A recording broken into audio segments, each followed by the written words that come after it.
future. We inhabit spaces. Join the streams, won't you join those streams? Tinted squeeze at your body veins.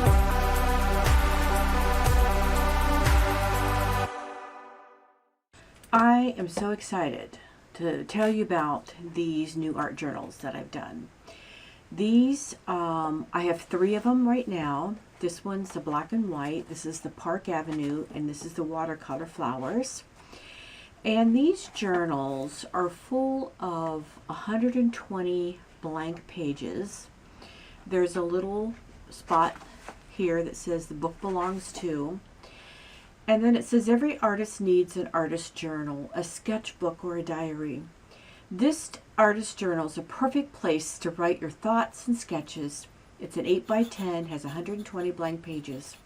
It's a soft cover, and it's like a sketchbook journal that you can put in your satchel, beside your bed, carry it with you when you go to the doctor's, when you go plein air painting.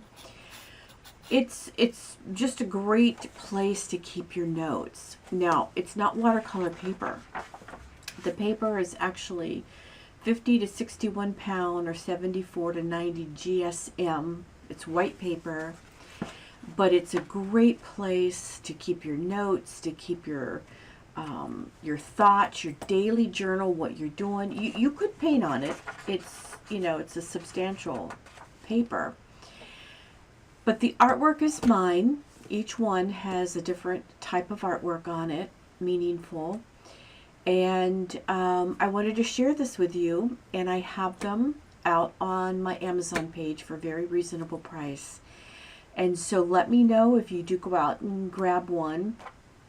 And I'd love for you to be a part of this with me, because I'm going to use them. I'm going to decide what I'm going to use them for. One may be a daily journal.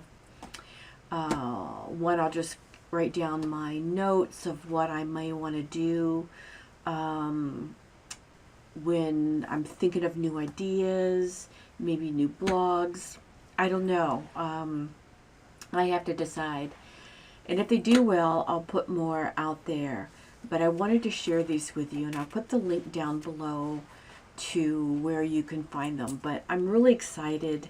I love them, and I think you'll love them too. Anyway, I wanted to share them with you. So thank you for joining me here.